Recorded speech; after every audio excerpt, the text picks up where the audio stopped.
Hi friends, வணக்கம். Kuwait தமிழர்களுக்கு ஒரு ஏமாற்றம். ஜசீரா ஏர்வேஸ் தமிழகம் உள்ளிட்ட 9 இடங்களுக்கான சேவைகளை தற்காலிகமாக ரத்து செஞ்சுருக்காங்க.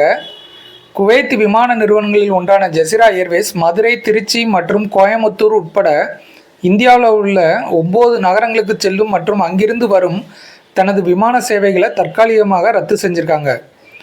கோயமுத்தூர், திருச்சிராப்பள்ளி, மதுரை, கண்ணூர், கோழிக்கோடு, கோவா, லக்னோ, மங்களூர் மற்றும் விஜயவாடா ஆகிய நகரங்களுக்கு செல்லும் மற்றும் அங்கிருந்து வரும் சேவைகள் ஏப்ரல் 10 முதல் மே 15 வரை ரத்து செய்யப்பட்டுள்ளதாக அறிவிக்கப்பட்டுள்ளது.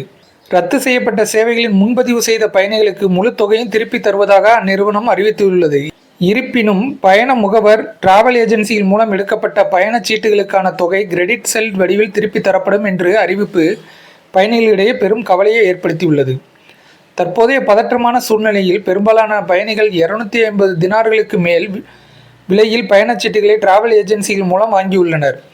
இருப்பினும் டிராவல் ஏஜென்சிகள் மூலம் பயண சீட்டுகளை வாங்கியவர்களுக்கு பணம் உடனடியாக கிடைக்காது. அது கிரெடிட் செல் வடிவில் மட்டுமே வழங்கப்படும். மேலும் பணத்தை திரும்ப பெறும் நடைமுறைகள் மிகவும் சிக்கலானதாக இருக்க வாய்ப்புள்ளது.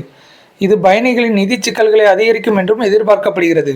விமான நிறுவனம் திரும்ப செலுத்தும் தொகை டிராவல் ஏஜென்சிகளின் கணக்குகளில் நேரடியாக வரவு வைக்கப்படாததால் முகவர்களால் பயணிகளின் பணத்தை திருப்பி தர முடியவில்லை. இதனால் பயணிகளும் டிராவல் ஏஜென்சியில் உள்ள ஊழியர்களுக்கும் இடையே வாக்குவாதங்களும் புகார்களும் எழும் நிலையும் ஏற்பட்டுள்ளது. சமீபத்தில் விசிட் விசாக்கள் மற்றும் பிற அவசர தேவைகளுக்காக குவைத்திற்கு வந்த பலர் இப்போது தாயகம் திரும்ப தயாராகி வருகின்றனர். 2 அல்லது 3 உறுப்பினர்களை கொண்ட குடும்பங்கள் ஒன்றாக பயணம் செய்யும் போது பயணச்சீட்டுகளுக்காக பெரும் தொகையை செலவழித்துள்ளனர். திரும்ப பெறும் தொகையை பெறுவதில் ஏற்படும் தாமதம் ஒரு பெரிய நிதி நெருக்கடிக்கு வழிவகுக்கும் என்று பயணிகள் கூறுகின்றனர். இந்திய தூதரகம் மூலம் வழங்கப்பட்ட சவுதி அரேபியாவுக்கான இடைவெளி டிரான்சிட் விசாவின் செல்லுபடி காலம் நிச்சயமற்றது என்றும் பயணிகள் சுட்டிக்காட்டுகின்றனர்.